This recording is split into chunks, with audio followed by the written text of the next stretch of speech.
Hello and welcome back to Chart Pattern Trading Masterclass by Wealthy Education. In this video, we'll talk about mastering risk and money management. It probably could also refer to this more or less as trade management. So we kind of talked about trading psychology and how much you want to risk per trade. Now, you have to understand that every trade you enter is literally a 50-50 shot of which direction it goes next.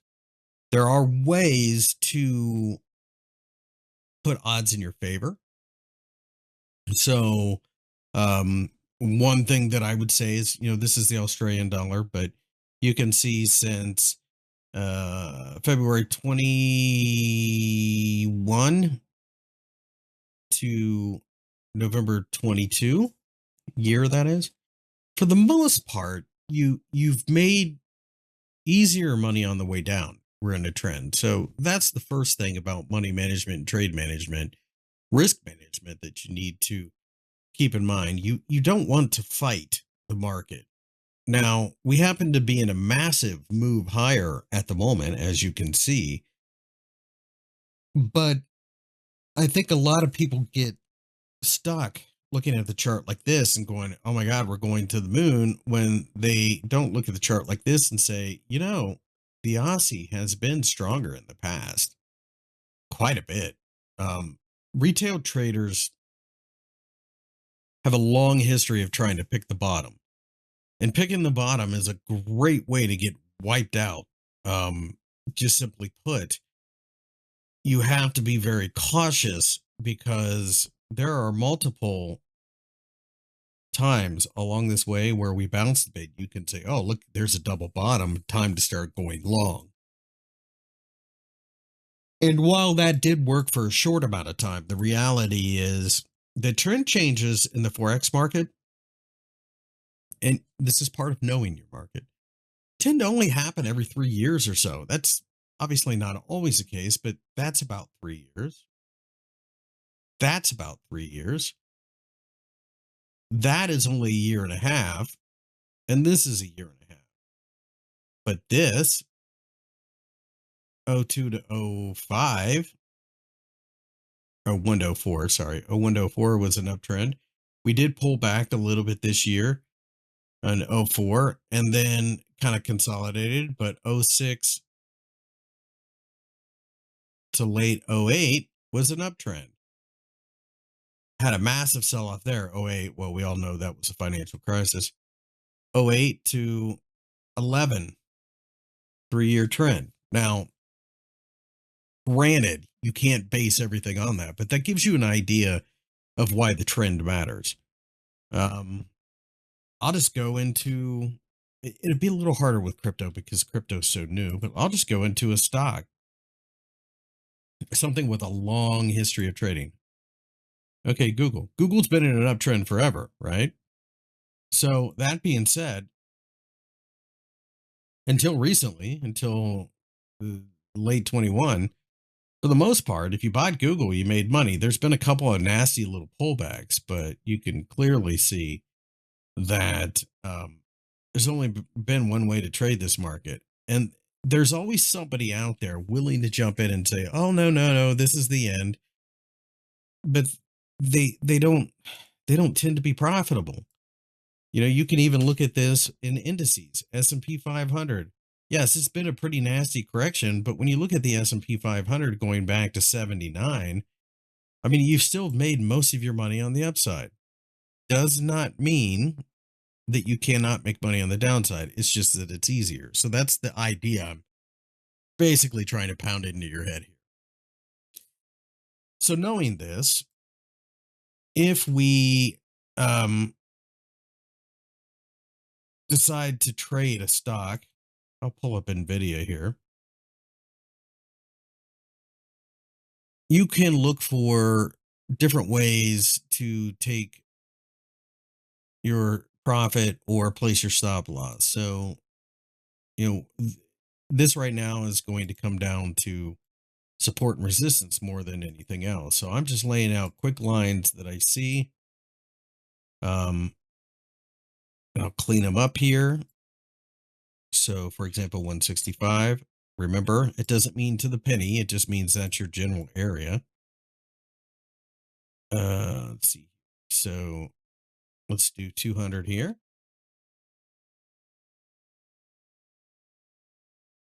120. Okay, so this is your weekly chart, and you can see that these are major weekly support and resistance levels. So if you break out above here, where's the next logical place you go? Somewhere near here. What you're looking for is some type of chart pattern, candlestick, something like that, that's going to tell you we're running out of momentum. Speaking of which, you can also add like a MACD. Well, the MACD is starting to cross here, and the histogram just went green. So that tells you we were oversold. We'll see if we bounce. Very possible that we do. It's been a pretty brutal sell off. So at the very least, you would think so. Alternatively, if we show signs of exhaustion here and we pull back, well, where do you think we're going? Well, maybe as low as 120. Now, I use the weekly chart because it's a little easier to kind of spot where we could go. But you can lay out your lines on the weekly chart, then take a look at the daily chart. Well, right here, you can see it's going to be a fight for this to break out. That's why I think it's such a big sign if we do. If we pull back, which I can't say that I'm expecting, but I certainly would keep my eye on, then it's possible we drop back into the 120 level. Or on the daily chart, you can also see that this area right around 140 has mattered. The trick is to find areas that have been important multiple times. Because if you start laying out like weekly, daily, hourly, etc., you end up having so many lines on the chart you can't do anything. But you can see 140 has mattered back here as well. So let me ask you this. If you are going to short this market, let's just say you get a signal to start selling. Where do you want to put your stop loss? Well, you put it above here. You put it up there because the market's going to have to break through that resistance to take you out. And you target down here. If you jump below there and you're still in the market, then you can move your stop loss up there. It's just a way of letting the market tell you when it's time to get out. Your job is to just sit on your hands and let the market do its thing. There are other tools you can use. So, um, for example, let's do Binance Coin. So some people will use what is known as a Fibonacci retracement, which actually is uh, something we'll go into in more depth in the next video. But suffice to say, we're in a downtrend. That's your swing high, your swing low. You draw from there to there. 50% of the move is retraced. You form a candlestick known as a shooting star. You start selling and aiming down there. Where do you put your stop loss? Some would put it directly behind the Fibonacci level. Some would put it behind the one above it. This is thought of as dynamic support and resistance. The mechanics of it don't really matter. It just gives you an idea. Like from here, the 50%, or excuse me, the 38%, 38.2% is here. And we continued. So you can use a tool like that. And like I said, we'll go into Fibonacci next video quite a bit more. But really, it comes down to support and resistance more than anything else. You have to let it guide you in order to take advantage of buys and sells. You can also take a look at volume. There are going to be times where, so like this U pattern here and this sudden spike. So notice how we rallied right into this resistance here at about 170. We ended up forming what is known as a hanging man. That's a bearish candlestick. So you can make an argument that we peaked there and volume started to drift lower. Shooting star candlestick, very bearish candlestick. We did spike just before it and lost volume. So volume can come into play as well.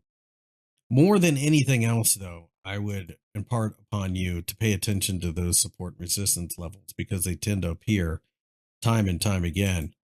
Um,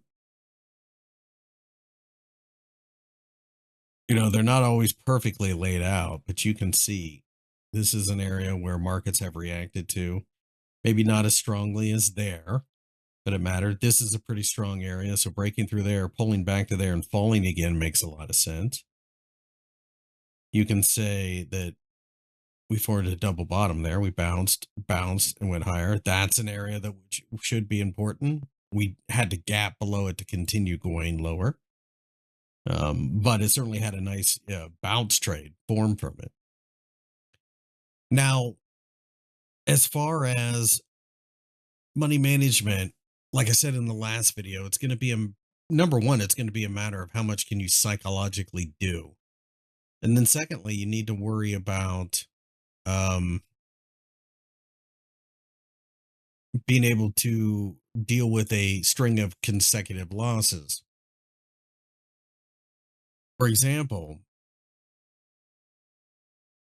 if you are taking 16, or if you're taking 16 trades, statistically speaking, you will get four of the same in a row once every 16. So, statistically speaking, um,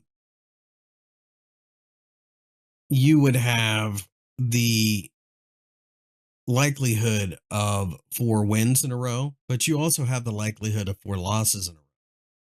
So if you're betting a percent on each trade, you could lose 4% in a string of trades because you have a 1 in 16 chance of getting four in a row. Doesn't mean you have to get it this 16 trades. It's just statistically speaking. Um, that being said, every time you go further out, then you double the amount of times that you may hit that many in a row. So, for example, if it took five losses in a row to wipe out your account, you're talking it'll happen one every 32. If you decide that you want to make it so that it's even more difficult, you remove the drawings. The odds of hitting 100 of the same results in a row, be it wins or losses, is expressed mathematically. I don't want to get too far into the weeds here. Is 1 in 2 to the 100th power. What does that mean? Um,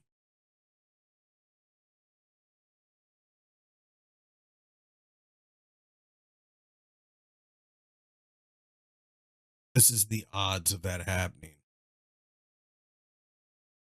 So, in other words,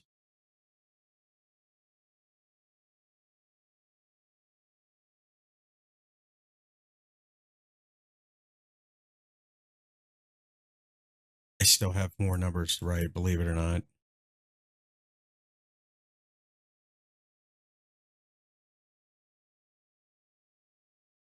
In other words, the odds of having 100 losses in a row, assuming that you have a system that is 50-50, comes out to that. It would be easier to win the lottery. So keep that in mind.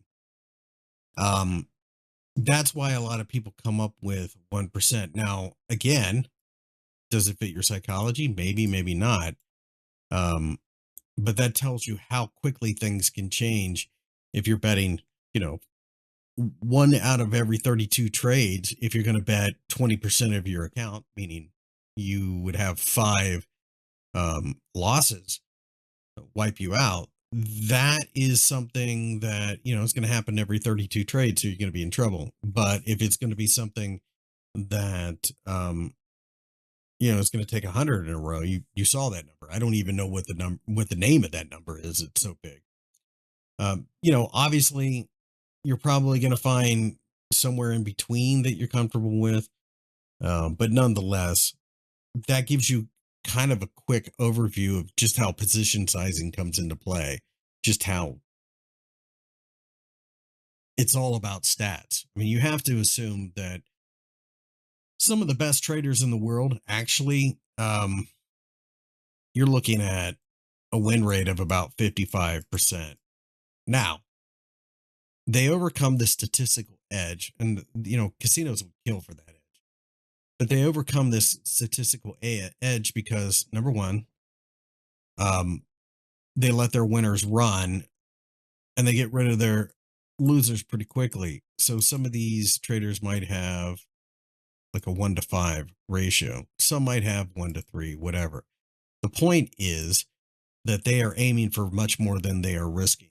That's the other part of this that doesn't get talked about enough. So make sure that for every dollar or euro you risk, you're trying to get at least three. Um, I mean, bare minimum too. But the higher the number, the better. But you also have to understand that if you're going like 1 to 10, 1 to 20, you're going to have more losses. Um, but it is possible, it's statistically possible if you are going for 1 to 20 to only be successful like 10 or 12% of the time and make money. But you have to have the psychology to hang on for what will certainly be a string of losers in a row. So you definitely have to, this is kind of on you in the sense where the best thing that I can do is give you some things to think about and then some exercises like I said, changing your position sizing and walking away from your computer and going on about your day and seeing how that plays out. Um, there are no two identical traders out there. There's an old study that people talked about where you could have two traders using the exact same system and one will make money and one won't. Well, it comes down to money management, it comes down to psychology, being able to hang on to trades, things like that. So in the next video, we'll talk about mastering Fibonacci tools, which I kind of showed you a little bit in this video.